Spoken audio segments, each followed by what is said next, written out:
Hey guys, welcome to the Backpackers Blitz. This is episode 20. Hard to believe we actually made it this far. But I think we have a pretty good episode today. I'm actually pretty excited about that. I know these guys are excited as well, and we'll get to that in just a second. So first, back we got Devin. He was off for a week or two. Has it been 2 weeks, Devin? It's been 2 weeks. I've been flaking on you guys. I'm sorry. Well, tell us I'm why. back. Tell us why. I moved all the way to Hawaii. No, look, obviously in the mountains here. No, I am hiding what is our spare room because it is full of boxes. But I moved to just outside of Calgary, so a little bit closer to Banff, and yeah. Welcome back. Glad you're settled, buddy. Thank you. And next to him, we got Mr. Tim Buckley. We just came back from backpacking trip. Tim and I went to, and Father Mike. Where did we go? I already forgot. John P. Saylor. John P. Saylor, not wilderness. It was like a trail loop thing. Yeah, there's a loop, man. Blitz in State Park, Pennsylvania. That's what it was. Thank you, Father Mike. Of course, we have Father Mike. He is an actual priest. In case he's not my father. He's an actual priest. And next to him is the person we're going to talk to, Sarah. So I'm going to read a few things off, and you tell me if I missed anything, okay? And then I'll let you speak in a second. But you're on Naked and Afraid twice, right? Yep. You also could be hired as a keynote speaker. You joined the circus. I read that. I think you maybe mentioned that. You're a comedian. I'm looking forward to hearing about that as well. Professional hula hooper. That as well. You recently earned your master's degree. Pretty impressive. And you broke your back at some point through all of that somewhere. We'll have to maybe get into that as well. Did I miss anything? I think that's it. Though I'm still getting my master's degree. It's not done. Okay. You're still getting it. Okay. But you're so far straight A's, correct? Yeah, man. Okay. Like, so okay, this is working out. Yeah, before we get into the Naked and Afraid stuff, right up front, you have a YouTube channel. It's actually how we found you. So go ahead and tell everybody what channel you have, what it's called, what it's about, and we'll get back into the Naked and Afraid stuff here in just a second. So tell us about your YouTube channel. Thanks. So the channel is The Joyful Warrior, and it started kind of as like a self-care channel, then really turned into the outdoors because that's is for me. And after falling into some trap and feeling like gear videos all the time, I'm just starting an experiment now about how we can have more of an outdoor lifestyle while still functioning in the 9 to 5 Monday through Friday. Very cool. Go ahead and tell everybody what your channel is called, and we'll do it again later on as well. What's your channel called again? Yeah, it's The Joyful Warrior, and it's kind of where nature and mental health meet, I'd say. Very cool. Okay, let's get ready. We're going to load up front and talk about Naked and Afraid because I want to speak for my friends here. I'm pretty sure we could all handle the afraid part. I don't know if we can handle the rest of it. Right? I would never in a million years do this, and I'm amazed that anybody else does. I'm fascinated by the show. We've watched it a lot. I've watched it for a very long time. So what even gave you the first spark of an idea that you wanted to be on the show? You know, I actually didn't really want to be on the show. I first saw it in 2015.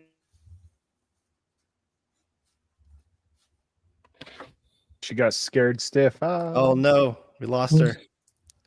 See at the time. Are we back? You're back. There you go. Now you're back. Okay. If I cut out again, I'll go back to the first spot. Don't worry, Sarah. We'll roll with it either way. We got you. This is very low key. It's all good. Keep rolling with it. We're good. So I discovered the show when I was like in a time of peak anxiety in my life, and I was just not a resilient person. And I remember thinking two things when I saw it. One, that's a really stupid name for a TV show. It's like, and the second thing, I was like, that's ridiculous. But the second thing I thought is like, whoa, if I can be as strong as those people, surely I can get through my anxiety. And so that inspired me to do outdoor wilderness survival. And it was like 7 years later, they reached out to me. No kidding. How did they find you? Super randomly on Instagram when I had I have like 1,000 followers. I'm a normal person. But yeah, they reached out in a DM, and I thought it was a random guy who was like naked pictures. I was like, nice try, dude. So you get the message. Obviously, you responded back. So what was the process like of actually, like, do you qualify to be on the show? How do you actually get on the show? Yeah, it's pretty intensive, actually. So you do a psych eval, you do a physical eval, you do a bunch of medical checks, you do a lot of like personality interviews. Because aside from assessing you if you're capable, they're also casting for a TV show. And so they need to understand like, who is this character and how are you, like, who are you really? Because that's, once you're out there, you can't fake who you are. So they're really trying to figure out the real you. That's actually where the name The Joyful Warrior comes from as well. They're the ones who gave me that name. Oh, they gave you the name. Yeah. That Okay, was one of the questions I was going to ask, is how you got that name. So, you want to go into why like they the give you name? that? Yeah, sure. It was the long personality interview, basically the character interview, and they basically asked for your whole life story. And mine is one that has a lot of like sadness in it. There's like, I lost a bunch of friends to freak accidents. I had PTSD in my early 20s, but I was also a comedian and circus performer at the time I was doing the interview. I'm also somehow still like a pretty joyful person. And the guy just heard all the hard things that happened in my life. And he just said, "You're like this joyful warrior." And it just stuck with me. Those two words really stuck. well, I already know I am not strong enough to be on that show. I watched the show one time. I was like, yeah, I'm not that person at all. Ben cried just watching it, actually. So how much time passed from the time you got the message, and how long did it pass for that moment for you actually on the show? Like, how much time passed? They reached out, I want to say in February, and then I ended up going in September. But you don't know you're going until like 2 weeks before, because it's Hollywood, right? They're like, yeah, you're probably going. You don't know you truly don't know where you're going, who you're going to be with, what items you're going to have. And because it's this giant TV show, their production schedule is constantly shifting, and there's all these things. So you get like a few weeks notice. And it was the same with South Africa. The showrunner called me and he's like, "Hey, do you want to go to South Africa in 3 weeks?" And I was like, "Sure, let's go." So did you know where you're going when they reached out 2 weeks before? You knew where you were going? Or is Vaguely. They tell you like the country.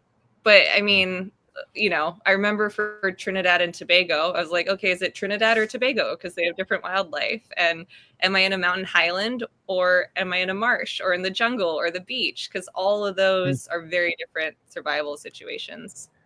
So as far as your survival experience, like what is that all based on? Like as far as different regions, like obviously you had to prepare for where you were going, but how much did you already know? And we lost her again, I think. Or she got bored with my question. Not if she's thinking about her answer. Deeply contemplating it. Yeah, It's pretty wild though. I've watched that show for a long time and I still just don't think I could do it. Okay, she's moving again. She's on the move. I think my first spot is better. So hopefully this connection is better. It's all good. It's all good. I think I heard your question. Preparing for different environments. And at that point, by the time they called me, I had been practicing wilderness survival for 7 years and had already done like solo overnights, could do everything. I could build shelter, fire, water, food. Like I had it down. Hunting, I wasn't that good at. I'm still not that good at. But I knew, at least with the first challenge, that humidity and mosquitoes, no matter where I went, that would be two of the biggest things to contend with, because there's dehydration and then there's physical fatigue from bites. Like that alone will make people tap. Yeah. So did I hear you right that show kind of inspired you to get into that stuff as well? The show that you ended up being on actually inspired you to start the survival stuff? Is that right? Yeah. It was I discovered it when my anxiety was like through the roof, and it just inspired me to find my resilience through wilderness survival. And that as well, that's literally where you ended up. That is crazy. Without even Especially trying. the fact that they reached out to you. Yeah, it was like, yeah, it still blows my mind, honestly. I'm like, the universe works in mysterious ways, or maybe Father Mike would say God. I'm like, it's all the same. I'm like, it's magical. I'm assuming they are not messaging Father Mike to be on the show, right? I'm just assuming. Am I correct? He's actually turned them down a couple times. Pope Leo did. Okay, so you're on the show. So where do you fly first? Like, where do you go to some staging area and then you go there, or do you go straight there and meet the whole crew there? Time they fly you to like some random tiny town that you've never heard of on the edge of the wilderness. Like you don't even really know where you're flying to until like a few days before even. And they're like, okay, here's your town. You end up staying in a hotel for a few days because they kind of lock you in your room and they do your final med check. You know, you have to do some final paperwork, just like production stuff. And then it's literally you go from being locked in a hotel room alone to like thrown into the wilderness overnight. Okay, so the travel part of it, the getting there, do you have like a handler with you, or are you flying by yourself and just you're going to get there and it starts there?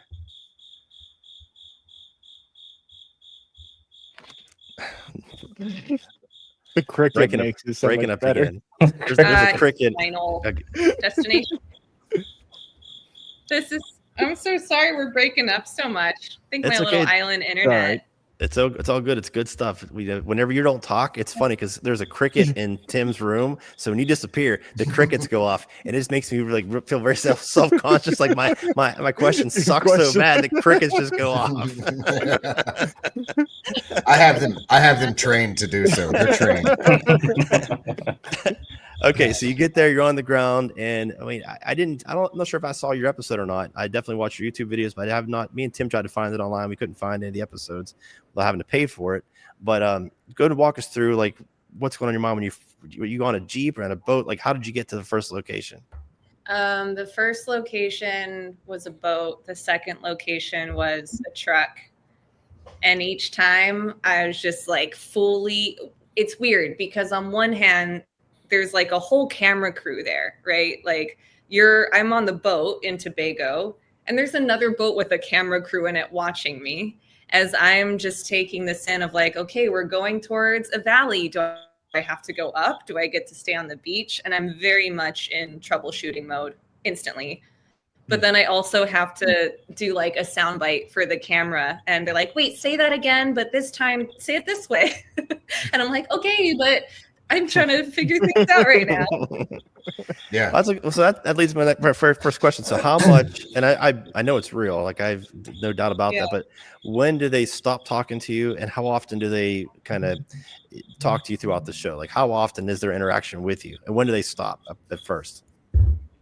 Yeah, the first day and the last day they talk to you the most because there's so much happening and they can capture it in real time. The rest of the time, they're not really meant to interact with you. I joke with people that this is what like deer on planet Earth must feel like, where there's just like some camera, and every now and then he's like, "Hey, tell me what you're doing," and then he like goes back. I'm gonna do that tomorrow at work. That's gonna be great. Yes. Yeah. Honestly, sometimes I wish I had that now that I'm making YouTube videos. It's like, oh, it's so much easier when somebody's asking me something than just trying to explain it. That is good. Yeah, I know these guys have questions. I'm gonna let Devin go ahead and take off for a little bit. Go ahead, buddy. No, I was gonna say, Ben, you do that at work already. Whenever you're going around, hey, tell me what you're making. Yeah, what are you doing? So, Devin, do you have any questions for her about Naked and Afraid? I got more questions, but if you got any questions about the Naked and Afraid stuff, now's your chance to jump in. While you were there, given the fact that you were, the joyful warrior, what was it that helped you the most to stay positive while you were out there? That's a really good question. Most people just ask me what I ate. That's a really good question. Bugs. I actually made a whole Excel sheet to mentally and physically and spiritually prepare each time. Nice. And so part of that included mindfulness practices that had a lot of visualization I would do both before I went and once I was out there. I memorized a lot of songs that make me feel good. So when things got really hard, I would sing to myself. When I felt really defeated, I had set this plan with my loved ones where I was like, I'm not gonna be able to talk to you guys for weeks. It's gonna be one of the hardest things I do in my life. So let's we created like a place to meet in our minds with each of my core loved ones. And I would imagine going to that place and talking to them and just connecting with them. That really, really helped. And then also I get you guys know, like you're out in nature, you start to get weird. You start to like make weird jokes. You just start to act like an animal. Were you watching us last night? That's all I gotta know. Were you there? Yeah. Father Mike, you said you would not Father tell Mike. anybody. But carry on. I'm sorry. Yeah, so that helped a lot. I mean, having a playlist, having a place to connect with my loved ones, even if it's just in my mind, and getting weird. Because like if you can't laugh and like have some sort of relief, it's just miserable. It's truly like at some point you're like you want to cry because you have 100 mosquito bites on your butt, and then you got to go, oh my god, like why did I sign up to get 100? Yes. Crickets. 100 Crickets. cricket bites. Crickets. 100 crickets in your office. Yeah, that's the bug thing, I think, because even now, like one mosquito gets I am my a face, grown I'm woman annoyed. who made this choice, and that's hilarious. So We Devin, lost any it more for just a questions? second there, Sarah. I'm sorry. No, Devin? it's okay. I heard the cricket joke. Go ahead, Devin. I was gonna say I hate mosquitoes with a passion. Whenever I'm out camping, that is like one thing that just drives me nuts. But I was gonna say most people that do like hiking and enjoy type 2 fun, like you have to learn to laugh at it, and it's kind of, at least for me, being out with other guys who are in the middle of nowhere doing semi-stupid and slightly sketchy things. You kind of get like a maniacal laughter where you're like, I'm in danger. This is dumb. Why am I doing this? And then it's just fun, and you laugh about it even more later on. You're like, well, that was kind of stupid, or not, obviously. But yeah, having the ability to laugh at it definitely helps big time. Yeah. Yeah. So Tim, I'm gonna let you take over for a little bit. Anything about the Naked and Afraid section of the show we're doing right now? Well, I guess. Well, let me just start by saying this, Sarah. There are probably several actual diagnoses or diagnoses. You're the expert on that. On the screen with you here. Some of them self-diagnosed, but you mentioned anxiety. Yeah. And I don't know. I've as somebody who, I mean, on again, off again relationship with that my entire life. And I looked at a little bit of what you had said, like, returning back to the real world was difficult for you. So it's interesting because I kind of feel the same way, like always yearning for this fantasy of just living in the woods. So obviously there's some anxiety leading up to going on the show, but once you get settled in, do you feel like it alleviated your anxiety, or it was like the catalyst to like dealing with it when you got back home? Because I know it was a struggle for you, if I understood right? Yeah. Wow. You guys have great questions. These are way more in depth than the normal stuff I get. We're weird too. I mean, right? By the time I went on the show, that was like 7 years after the peak of my anxiety. So I was going in kind of to Devin's point, like I had an incredible toolkit for my mental health by that point. But I did find, there's the exciting stress of going in to do the challenge that did not make me anxious, truly. Like at that point, I was so into this idea of like joyful warrior, it's grit and grace. Like you can be anxious and you can use that to plan for success and like truly believe it. There's like excitement, anxiety. And then once I was in there, there was a few times where I definitely had social anxiety around like being on camera and being judged, and you're not eating, you're not sleeping, so you just get hangry and you get emotional. But I generally felt awesome. Like I felt incredibly connected to the world around me. I felt incredibly connected to the best version of myself. And coming back, sucked. It sucked so much for so many. This is literally like what my master's degree I'm focusing on is like how the environment we live in today makes us anxious. And like food is part of that. Most food is designed, right?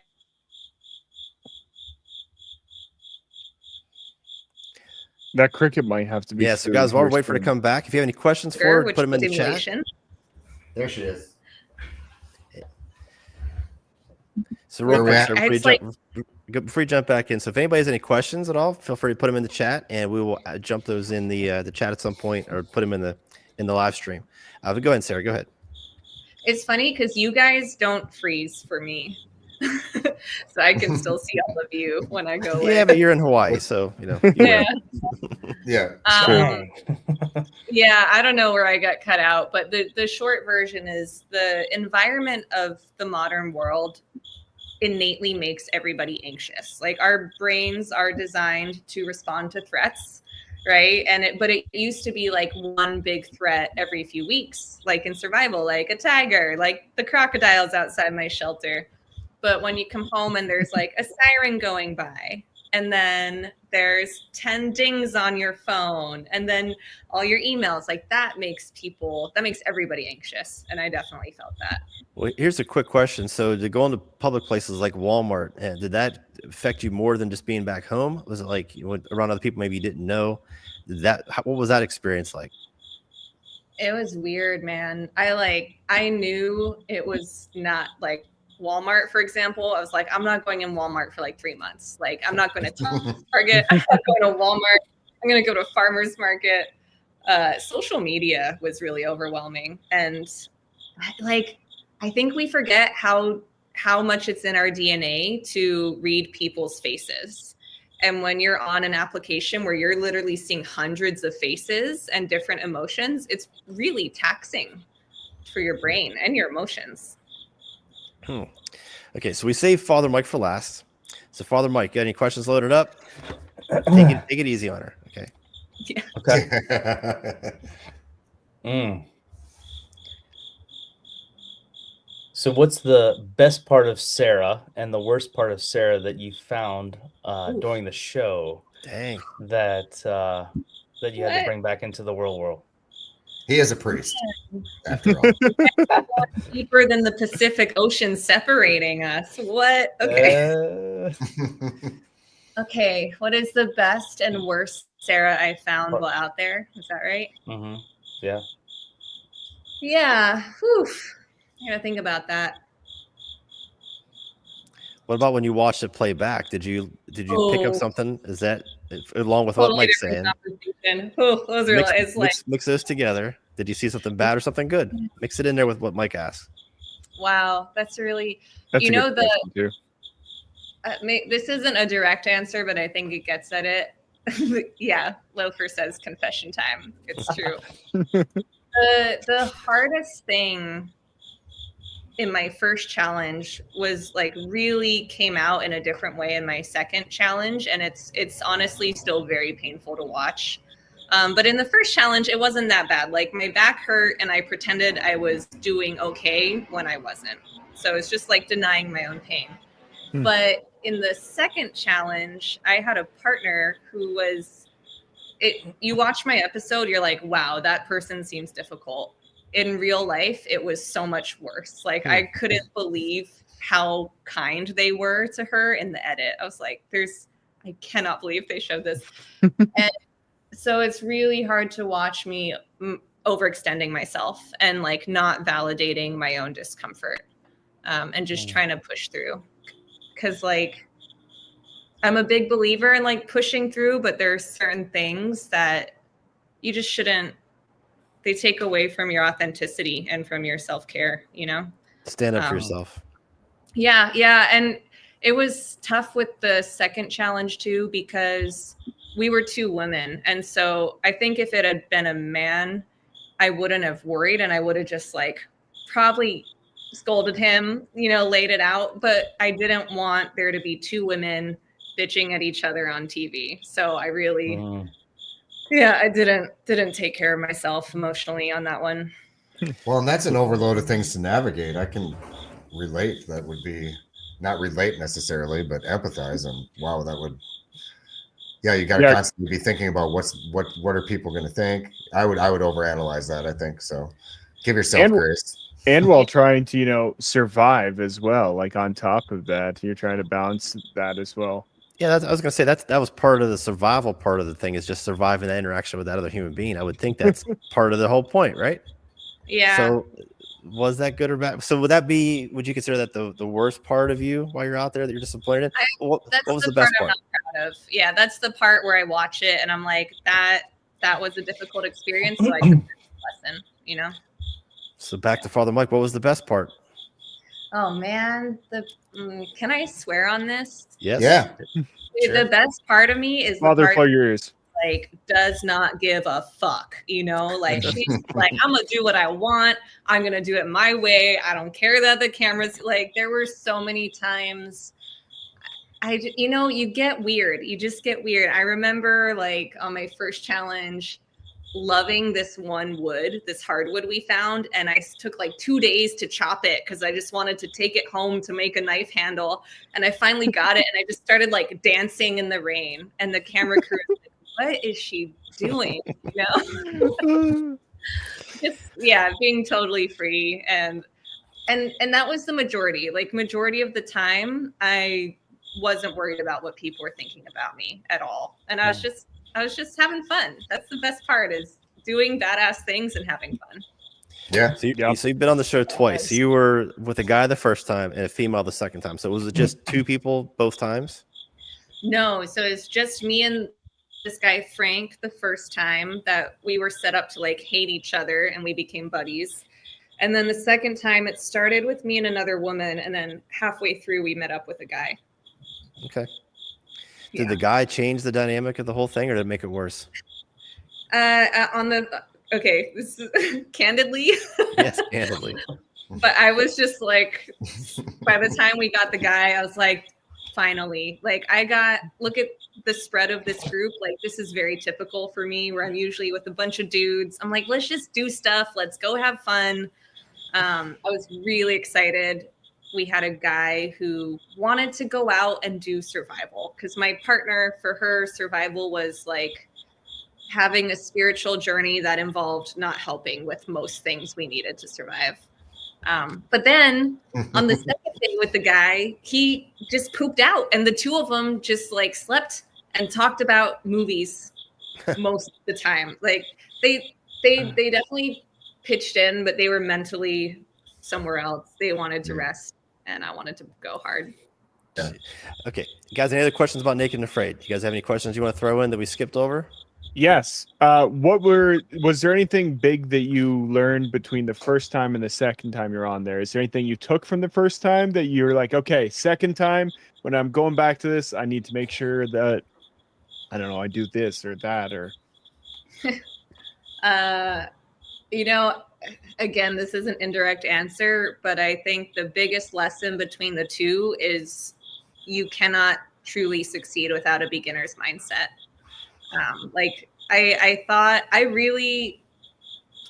I'm also navigating like what my NDA covers. I'm like, how much can I tell you guys? fair enough. Nobody's gonna watch anay. Yeah, Your listen, chances are really You excellent. have 13 people that are not going to say anything, and 5 of them are on the screen.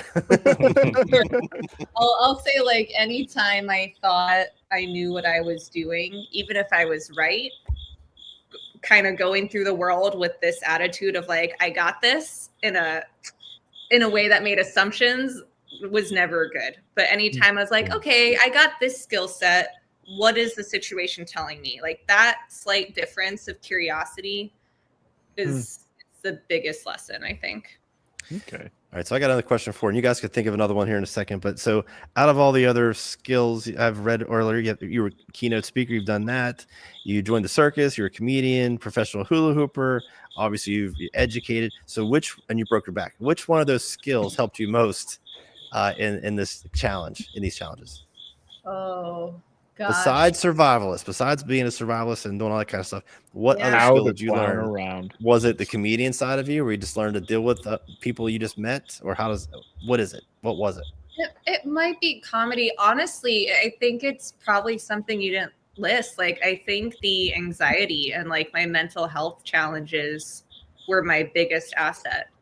Like, having learned how to navigate depression and anxiety, it gave me so many tools, not just to survive the challenge, but to find things to be grateful for and to find ways to like celebrate the small wins. And if you're not celebrating the small wins, it doesn't matter how successful you are. So good news to anyone who's anxious or depressed. Like, it's an asset if you can. You're saying if you're anxious and depressed to go get lost out in the woods. Is that what you're saying? I'm not using those exact words. Disclaimer. Maybe don't get lost. Okay. Yeah. Yeah. I'm saying, like, take the hike you're a little afraid to hike, you know? I am saying, like, do that extra mile and just, like, see what happens when you sit with yourself and challenge yourself a little bit at a time. You got to challenge yourself for sure. The effort you put into something is the more effort you put into something, the more you're going to get out of it. Father Mike made us jump over this crevasse on this last trip that really freaked us all out, but we all did it. And how good did we feel for the next couple hours? Well, you guys felt good. I was terrified. I was still shaking. In fact, I did not like it at all, but I'm kind of glad I did it. But it was kind of there's a video coming. Don't worry about it. You'll see it at some point. Well, actually, no one will see that. Nobody will see that. Okay. Any other questions about Naked and Afraid, guys? Anything else you want to throw in there, Tim? What? No, I want to move on to the other stuff. I have one more. Not that the show bores me, Sarah, but there's a lot here to unpack. You should like, be it's not the most interesting thing about me, which is funny.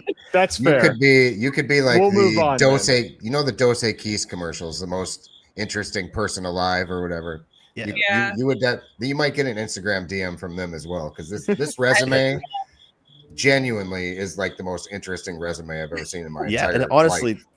That's why we did the Naked and Afraid thing up front, just to get it out of the way. I know we talked about it for a half hour, and we thought of 20 minutes, 25 minutes, and just get that out of the way, and then get into the other stuff. So any last questions, Devin? No, I'm good. We'll move on. It's fine. It's not that great of a question.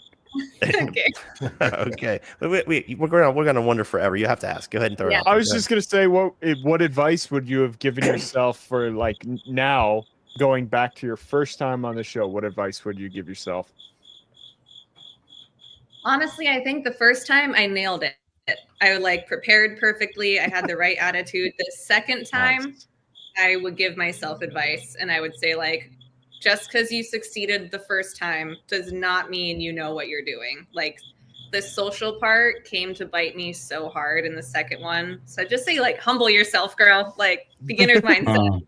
Yeah. How many days each were they? Like, was it 14? How many days is it? I forget. Yeah, first one was 14. Second one was 21. 21. Okay. Yeah. Okay, so we got a lot of things here. So I got, which one did you do first? Was it comedian? Did you go after that first? Being a comedian? Is that what you did first? No. So I started, my dream was to do, there's a company in Australia no one's heard of, but it was the Australian equivalent of Cirque du Soleil. Like, that was my dream. But in circus school, I was training in Beijing, China to study contortion, and I broke my back. Okay, wait. Let's start there. So there's a lot. You said so many things just now. Dude. Yeah. Okay. So Cirque du Soleil. So you went to where? What country did you go to? Where'd you go? I went to China. I studied in China. Yeah. Where did that dream come from? Like, how long did you think about doing that? Whoops, sorry. I was doing my bachelor's degree, and I discovered the circus club at my school, and I was actually spinning fire at the time, like fire poi, and naturally, of course, yeah, of course you were. Like, it was University of Oregon, in Oregon. Like, you got a bunch of hippie friends, and I got into spinning fire. Then that got me into hula hooping, and that got me into circus, and that really is when my world changed, and I realized, like, this thing I am obsessed with can actually be my job. And I met someone who was training to go into Ringling Brothers, Barnum and Bailey, and I didn't think you could even get paid for this before that. And then I was like, oh, you can get paid? Like, oh yeah, I guess Cirque du Soleil, like, they surely get paid. And so I worked through undergrad, and I chose circus school because, one, it's a real thing. Two, it's basically like a trade school. You can think of it as a trade school or like a master's program.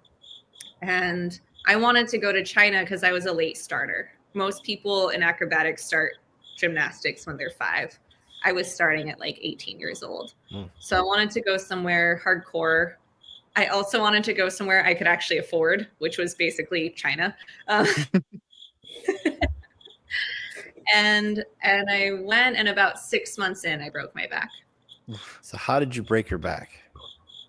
It's okay. We're gonna have to do some anatomy here. So, your spine has columns, right? Your vertebrae, and there's the part of your vertebrae that sticks out like this that you can see along your back.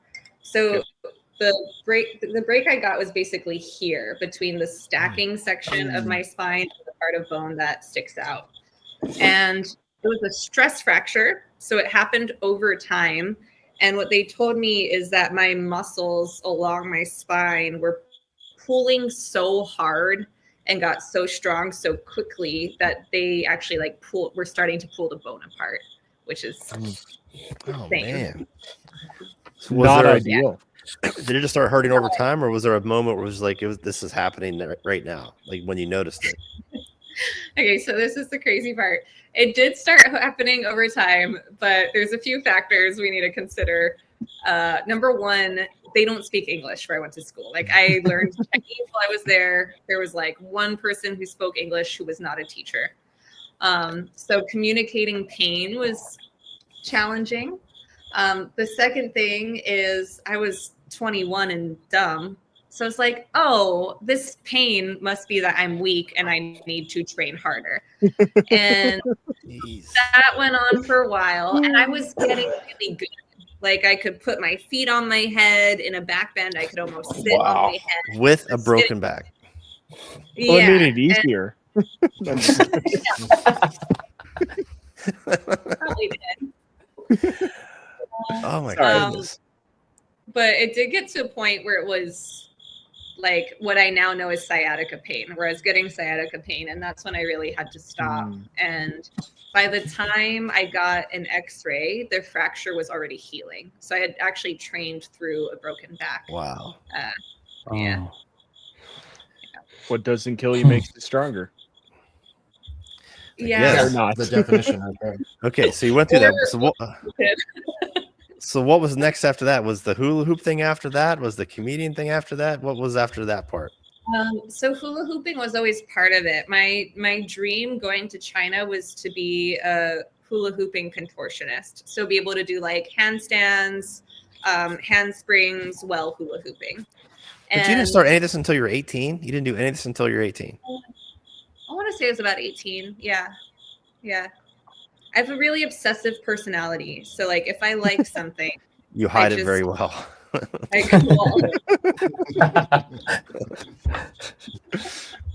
This is crazy. Yeah. Okay, I apologize. So you had that injury, and so when did you walk away from that? Is it because of the injury you stopped, or what happened? No, it's actually the glory of your 20s and being able to physically recover. So I flew home, and not to like make the story more long and complicated, but I almost died on my way back home to Hawaii because we got 20 minutes. Like, go ahead. I was like, all right, I broke my back. I got to leave my dream. Like, the dream is over. I'm not going to be a circus performer. At the very least, I can see this part of the world and travel. So I went to southern China. I went to Cambodia. I went to Thailand and Hong Kong. And all before I was like, okay, I'm going home. I'm just going to do some backpacking. I can walk and stuff. And literally the day I was flying home, I just started to feel like really, really sick after doing that little Southeast Asian travel. And I went from Beijing to, I want to say Tokyo, to Portland, Oregon, to Hawaii.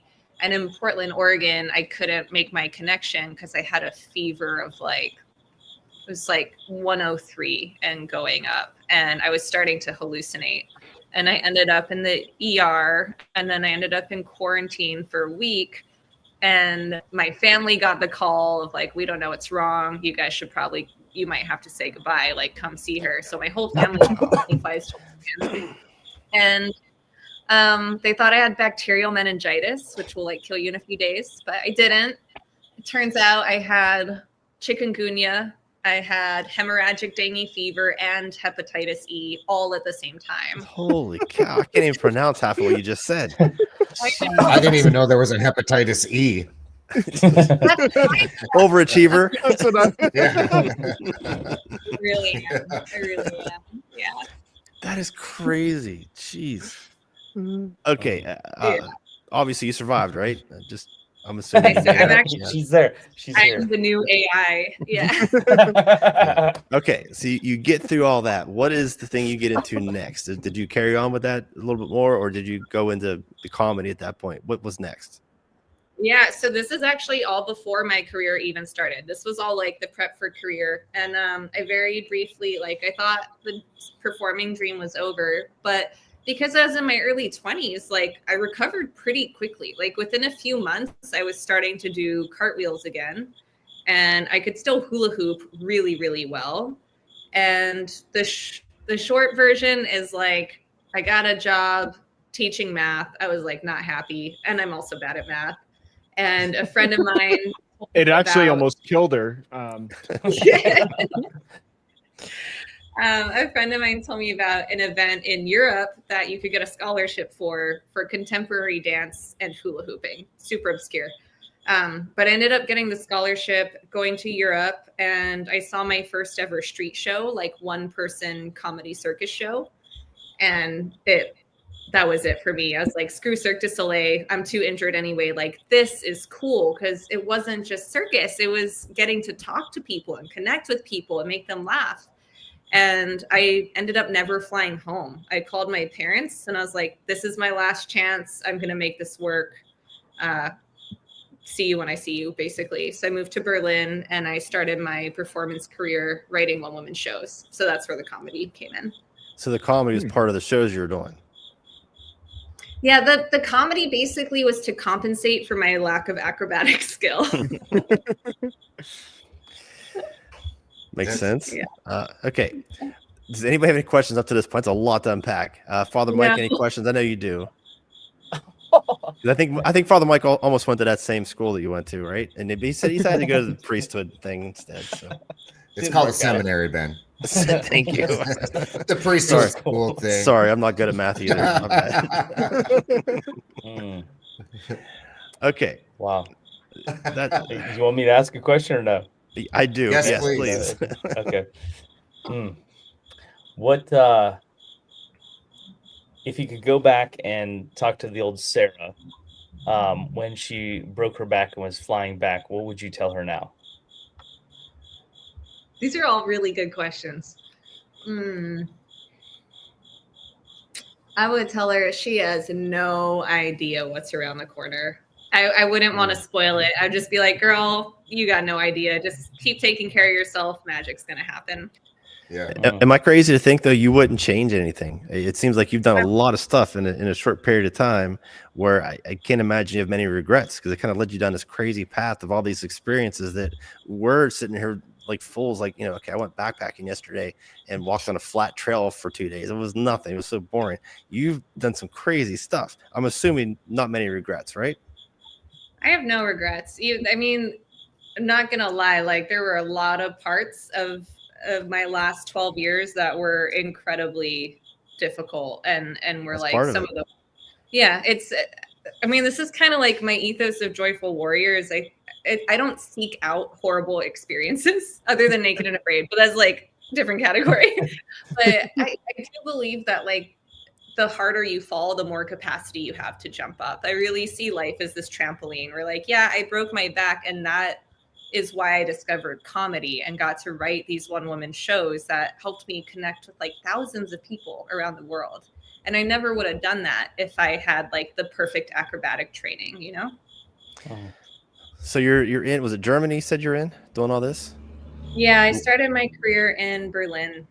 Where did it go from there? Literally all over the world. So in Europe, they have way more appreciation and funding for the arts. And so I ended up, just kind of the way it all worked out, I ended up specializing in large family-friendly outdoor events. So like arts festivals, city celebrations, kind of things of that nature, where it's an all ages show that is primarily done outdoors. Sometimes I was in a circus tent. And then I worked everywhere from like circus tents to random really nice street corners where there's like lights and sound to the largest hotel in the world in Malaysia. It took me all over. I think I literally went to like 20 countries in the first 2 years of my work. So you have like a manager setting all this up. Like, what gets you from point A to point B? Are you doing this all by yourself? I mean, it's a really tight-knit community. It's a very niche, the nichest niche of performing arts, and Berlin happened to be a pretty good hub for that niche, which is part of how I ended up there. And so a lot of it became about what events can you find out about through your friends. And then I was my own agent. I did all my own travel. I did all my own marketing. So learned a lot, very quickly learned that like the product, so to speak, is only half the business. And the other half is, as you guys know, getting it out there and finding the right fit.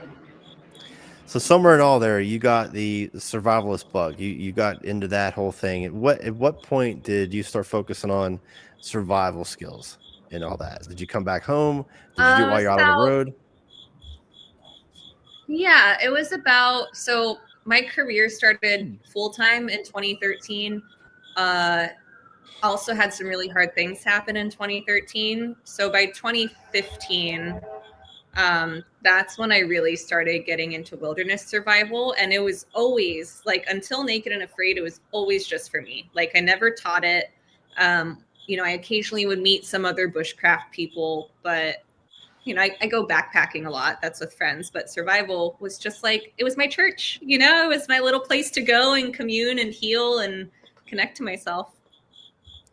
It's a pretty wild story. So you guys have any questions before I move on to the next thing, guys? Devin, I know you got questions. Yeah. I can see it on your face. So what was the timeline like for, you know, performing and then getting into like the survival stuff there? Like there was overlap in that? Did that ever like, if, you know, did you ever use any of your survival skills while out there performing and stuff, like traveling around? Yeah. So the timeline is I went to circus school in 2012. That's also when I finished undergrad. I started my full-time performance career in 2013, and I performed full-time technically until 2023. So I had 10 years full-time. But 2015 is when my mental health was like its all-time worst. And that's when I started learning wilderness survival. Okay. I didn't go on Naked and Afraid till 2022. And actually part of why I decided to retire was because of the time I had to myself on Naked and Afraid.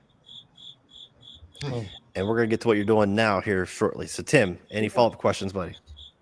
I think I just have a statement that this is blowing my mind because it's bizarre, Sarah, too. The trip we had, if Devin had been there, it would have been even more interesting. But with Father Mike and Ben and I last night, some of the things that you're bringing up kind of validate what we talked about and parallel a lot of what we talked about. Like if this wouldn't have happened, this wouldn't have happened. You know, I find that like an inspiration and something I kind of look for in life too, is like look back on and reflect on these bad things that brought up these good things. And I just guess my statement to that is, yeah, that's validating and inspiring to know that perspective is far more interesting than our bad. Like Ben's like, I fell down and hurt my hip and then I had to jump a crevasse, but that led to a moment of excitement. Whereas this is on a grander scale, and I just have to say that, like, for those out there listening, I think, and you're pursuing a career in therapy, am I correct? Yeah, I think you'll probably be pretty good at it from the way it sounds. And if you ever have an extra few pro bono hours in the future, everybody here on screen. We all need help, let's be honest. Oh, absolutely. We sure do. And Devin, we've had a couple of deep talks on the show. It's very rare. Trust me. I think we all cried on one show, didn't we? Did we all cry one time? I think Ben, you cried a little bit. We'll cry.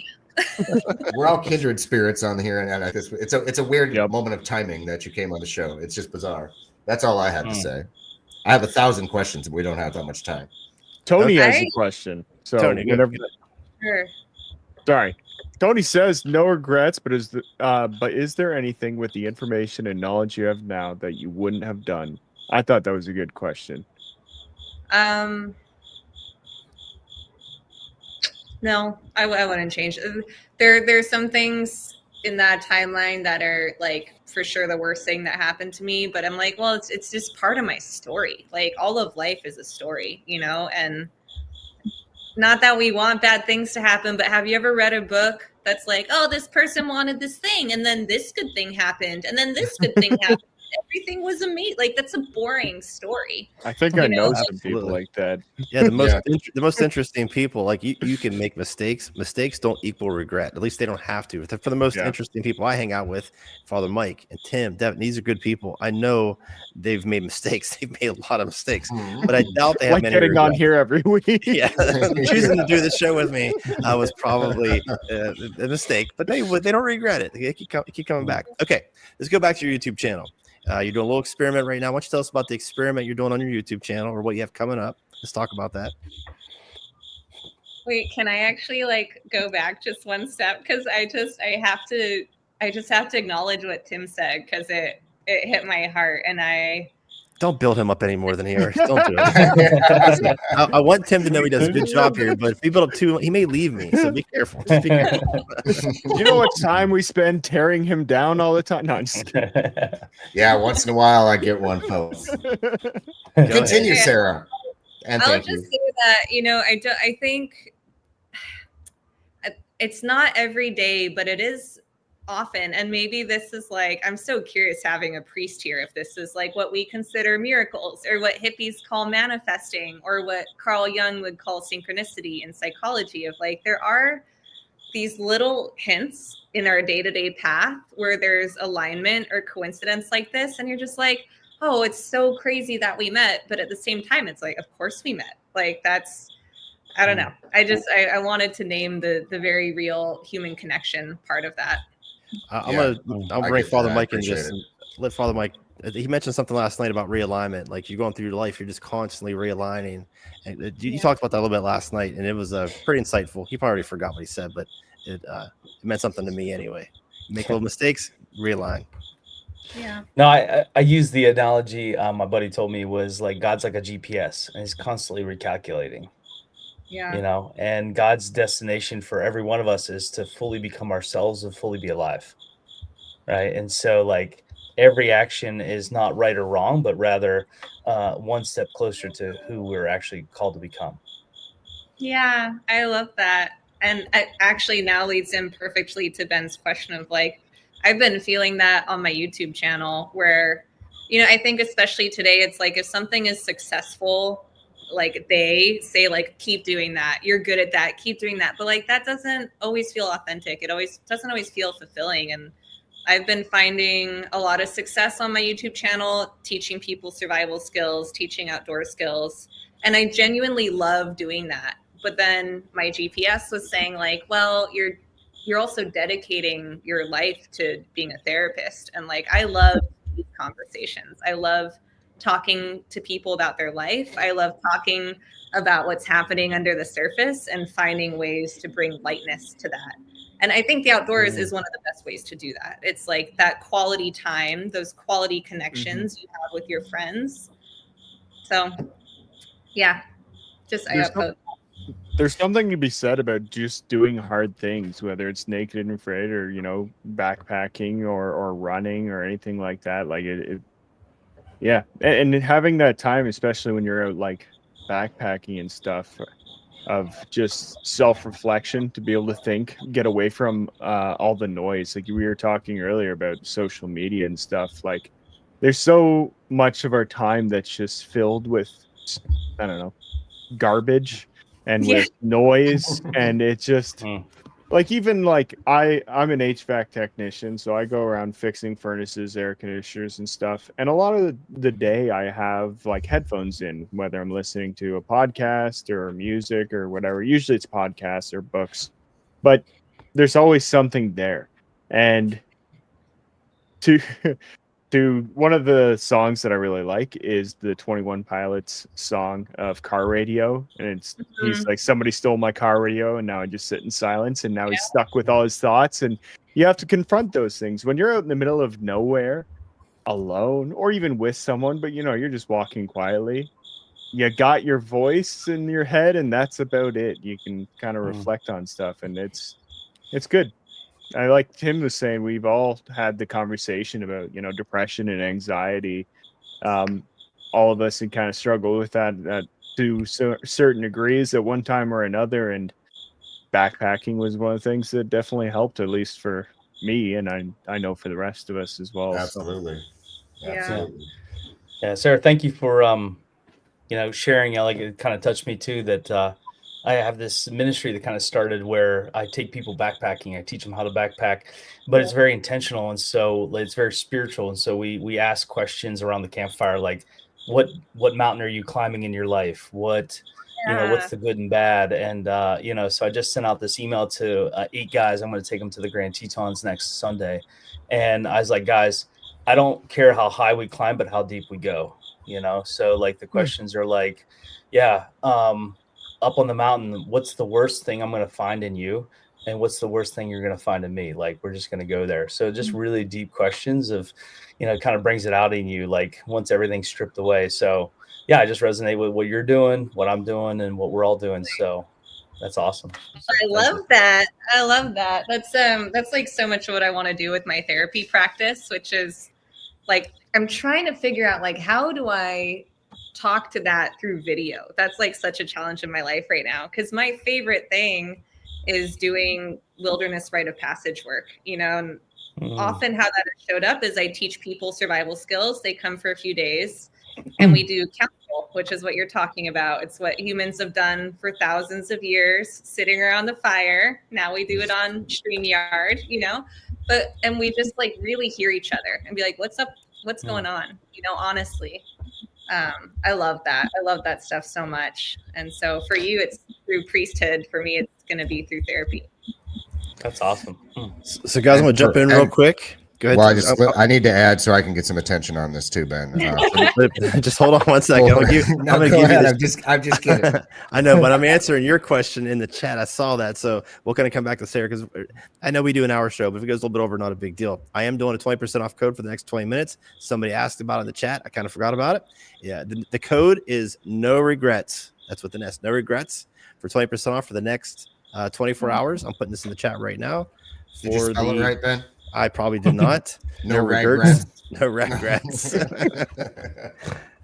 We were on the same page for that, Tim. Which I spelled all that right so you guys don't beat me up too bad. And there, now I posted in the group. Okay. So Tim, jump in, ask her some questions about her channel and what we're expecting to see in the future. That says no regrets. But I can't see. Oh my Lord. I did misspell it. So just a refresher. Oh God. I say you'd leave it at no regrets. No. No. What is on the screen is the discount code. Hold on a second. No regrets.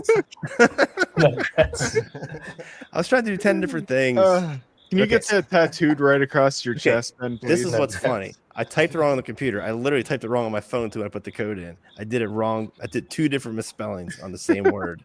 So, okay, it is correct now. No regrets. 20% off. It is right on the website now. So go pick up something. Hats. No ass hats. 20% off. That would have been funnier. Okay. I didn't even see the comments until now. I was in private chat this whole time, and I now only am seeing everyone's public comments. So hi, everybody who commented. Okay, let's go back to your channel for a little bit. You're thinking to yourself, like, wow, this is a quiet live stream. Nobody's here at all. Yeah, let's take the focus off of my spelling for a second. Let's get back to your YouTube channel for a little bit. It's okay if we get a little bit over. Totally fine. So what kind of stuff do you have coming up on the YouTube channel that you want to focus on? Is there anything we can help you with? Can we give you any input? What can we do to help you out? Yeah, thanks for asking, especially now that I see the chat. I would just love to hear from people. I'm curious with like now what you know of me. Like I'm a wilderness survival expert, but who's really just a person who's had a full, beautiful, crazy life. And I'm also training to be a therapist. Like, what do you want me to make videos about? I might not do it, but I think about this all the time. I want to hear what other people are wanting to know, you know? Well, I, for one, and I'm sure everybody will echo what I'm about to say, but we've talked about these types of things. Like, how do you, I love making just cliche adventure videos. It's my favorite thing to do. Of course, I'm going to try the tips and tricks and all that bullshit from time to time. But we've always, Ben and I had talked about it a lot, and I know Devin would feel the same way. Like, how do you like add some more like interpersonal things to that dimension? You know, like once in a while, I've made a few poor attempts at talking about anxiety and things like that, but I for one would love to see.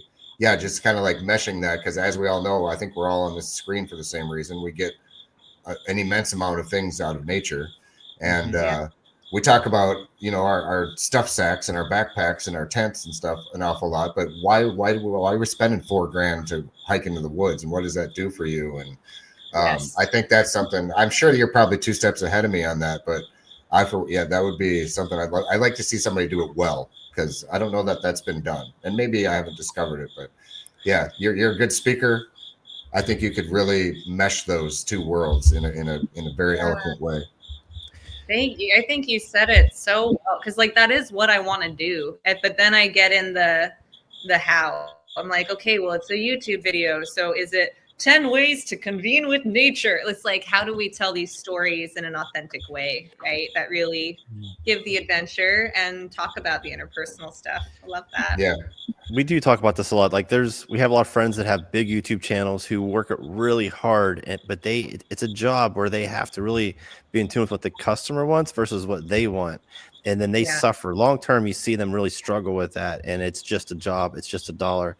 And I think the ones that I like to watch are the ones that are really authentic to themselves and actually talk about their real experiences and show you the real experiences. Those are the ones that are entertaining to me, not the ones that are just grinding it out, searching for keywords all the time. I know you have to do that to a point, but I like what you're talking about doing. And I watched your last video and just trying to be a little more real about yourself and what you're going through and what you're going to school for. I think you're on the right path. I think you have to just believe in yourself that is the right path, and you're going to find the right audience for you. So does that make any sense? Yeah. Yeah. Thank you, guys. Yeah. Don't second guess that. No regrets. No regrets at all. No regrets. Hashtag no regrets. To go with what Ben said, that's honestly, I think that's kind of the reason that we do this entire live stream, is like the authenticity behind it. Like you're saying, the people that are authentic. Just the guy with a fake background. Yeah, that's true. Okay. You know what? Yeah. You won't like me. You won't like me if I don't have my background on. Okay. No one would like. I don't. This is for my. Okay, put it back on. Put it back on. Exactly. I don't love you, Devin. I don't like you, Devin. I love you, by the way. I love you too, buddy. Right. No, but like that's the thing that everyone here likes, is the authenticity. That's why I really enjoy watching Tim's videos, because he is a knucklehead, but he's a lovable knucklehead. And it's, I don't know. You see, when you see him on there, it's Tim. That's who Tim is. When you watch Ben's videos, when he makes hilltop packs, like the dumbest videos out there, that there's 3 people that laugh at them and I'm 2 of them and Ben's the other person, like those just crack me up. And I love the fact that Ben does it all in one take, because it's just funnier that way. You get the authenticity of like, nope, sucks to suck, keep going. This is we're doing it live. Add one more thing to that. We all accept that it's a longer journey to get where we want to be. Yeah. But it's way more fun for us. It's more fulfilling for us.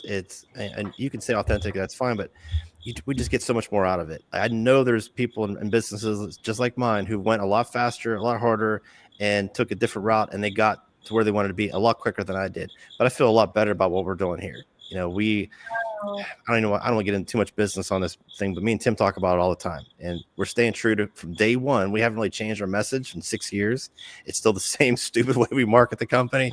We've been doing this from day one, and it's working. It's just not as fast as maybe like a big conglomerate like being an REI. That's not important to me. What's important to me is more sustainable that way, though.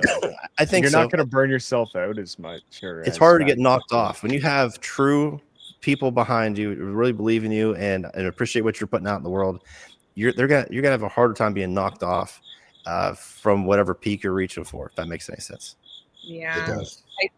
I think too. I mean, like I told you this, Ben, but like I actually love geeking out on business, because one of the stories, I swear this is the last big one and we're not going to go into it, but during COVID, I obviously couldn't perform. And so I started a nonprofit and I went through business accelerators in Boston. And so I love thinking about business. And to your point, Ben, it's like, well, do you want to be the guy who builds REI? Like, do you genuinely enjoy creating systems and managing people?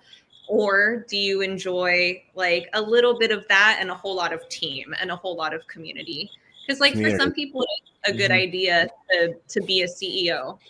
But I think certainly for me, and I think for you guys, it's like, well, how can the business sustain what my heart needs? Right. 100%. Well said. Yeah, I am not doing all this for $1 million.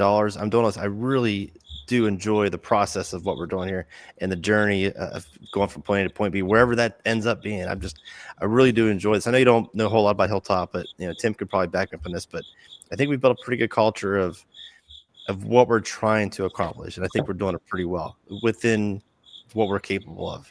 But again, look at all the things you just mentioned. Business. I'm adding everything up. You have to be like 183 years old at this point. It's like, I am. I am. Doesn't make any sense. I told you, I'm AI. I'm just.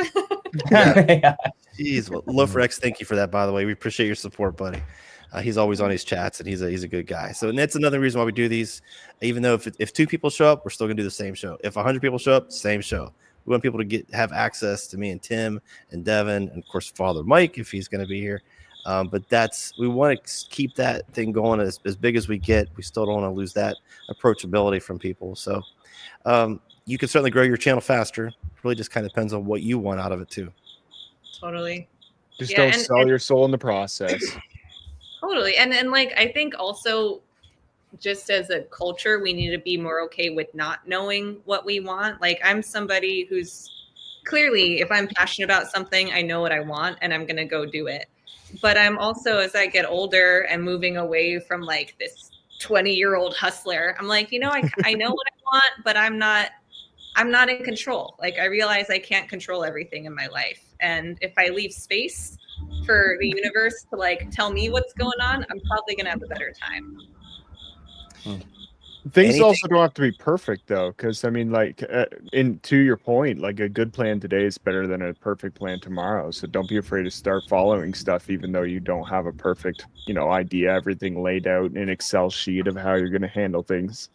But yeah, I mean, it doesn't have to be perfect. That is the joy of life, man. Not knowing and just enjoying the ride. And I don't know so is there anything else you would add before we get too much further? I know it's 10 after 10. Is there anything else you want to tell the 15 people that are watching right now? And the 100 people that will be watching tomorrow. Oh, you guys are. Yeah, sorry, thank you is all I have to say. Like, oh. Sorry, you can hear it. I'm going to mute my microphone. The floor is yours for the next 3 minutes. Go. 3 minutes is a long time. I mean, honestly, I just want to say thanks and maybe tell the people watching how this connection started, because it's really cool. And I think it's really nice to actually have genuine human connection, especially as a YouTuber, especially when our inboxes are flooded, because I get probably 7 emails a week from random brands that are like, hello, at the Joyful Warrior. We love your content. And we're wondering if you would like to try this thing for free. All we ask is you give a dedicated 10-minute review. And it's like, they clearly don't know who I am. They clearly don't give a shit. And then one day I get an email, it's super short. And it's just like, hey, I'm Ben from Hilltop Packs. We give a few creators a gift card every month. And I was like, oh my God, it's a real human. And so unconfirmed, like, but yes. And then he was like, thank you for being a real human. And then we just found friendship. And like, how cool is that? It's all about community for me. So thank you to you guys. And thanks to the however many of you are watching. Yeah. Not many, but they're good people. 17. But those are a solid 17 people. Yeah. Well, and I'll someone died. I'll tell the other half of the story about the email. So of course I send the email to about 10 people a month, or just it depends on how people respond. Obviously we don't have unlimited funds to do for everybody. So we send a few out. Some people will respond, and you did. And then you put a little nugget of information about you. And I was like, wait a minute, there's more to what you on your. So I went back, watch your channel a little bit, saw that the Naked and Afarid stuff. I was like, well, that's interesting. And then you mentioned like the circus in the next email. Then I was like, oh, I was also a comedian. Oh, by the way, I'm a keynote speaker. You just kept dropping little things. I was like, okay, wait a minute. We have a stupid show that we do on Wednesday nights. And if you want to expand your audience by at least 11 people, okay, we can do this. We can do this. We got you. No, you were really cool too, and I appreciate it because some people, they just want the free stuff and they move on. So it was pretty cool. And I appreciate you coming on the show, which not many people see the value in that. But I always said, me and Tim say it: if 2 people show up, we're going to talk. Even if those 2 people are just me and him, we're going to do it. Yeah, the value for me was community, and just like in a digital world, if you can find a real authentic connection, it's always worth a hello, even if it's like not necessarily a live stream, but even just a genuine email, like that goes so far in our modern environment. Yeah. Well, I'm glad it all worked out. True. Any last questions, gentlemen? No, I think we should respect Sarah's time and our audience's time. They're probably all ready for bed. Actually, Sarah's got plenty of time to go do something with her evening since it's 4 p.m. Sarah, am I right? 4:12. That's crazy. Yeah, but she's 183 years old, so she's probably about bedtime for her at this point.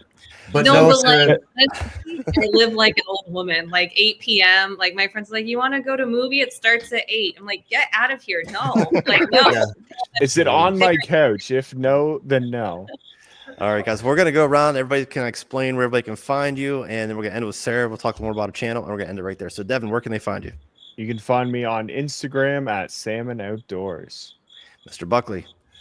You can find me every Wednesday at this very popular podcast, and I work for Hilltop Packs. And let me just add before my last words to you, Sarah. You are welcome here anytime, should you be so dumb as to do so again. I won't call you dumb if you come back. But I have a feeling we'll keep in touch, and it was really a pleasure having you on. Thank you so much. Father Mike, where can they find you on Sunday? Anywhere other than it's church, but that I don't do social media. But I thought I could just end in a cool little prayer, just Thanksgiving for this. So, Lord, thank you for Sarah tonight. Thank you for this amazing experience, a journey. We're all on this journey, and there's twists and turns, and you put people in our lives when we need us most. Thank you for this incredible journey for her, that she traveled to China, all over the world, Berlin, and brought her back. She went to Africa, and her just saying yes to the adventure with no regrets. We pray that we could all be like that, whether we're on the trail in life, and could we live the adventure to the full, and know that we got allies backing us up all the way. And I pray this. Amen. Amen. Thank you, Father. Can I tell one quick story about our trip? So we were me, Tim, and Father Mike. We just met up at the trailhead. It's like 2-hour drive, and he wants to say a prayer before we hit the trail. I'm like, cool. Hey, we're gonna do this. We do it, and at the end of the prayer, I thought I was just gonna be funny. I was gonna fist bump him and say Amen, but it came out break. And break. No regrets. So we have our team meetings we have our team meetings at Hilltop every morning, and we end the meeting with break. And it just came out break, and it was a little embarrassing. God was watching; he saw that. Okay, Sarah, he laughed at you. Sarah, tell everybody your YouTube channel and whatever you want to add here at the end. Yeah, I have other social media accounts, but the only one I use and go on is YouTube. So it's The Joyful Warrior. It's the same as my little name tag.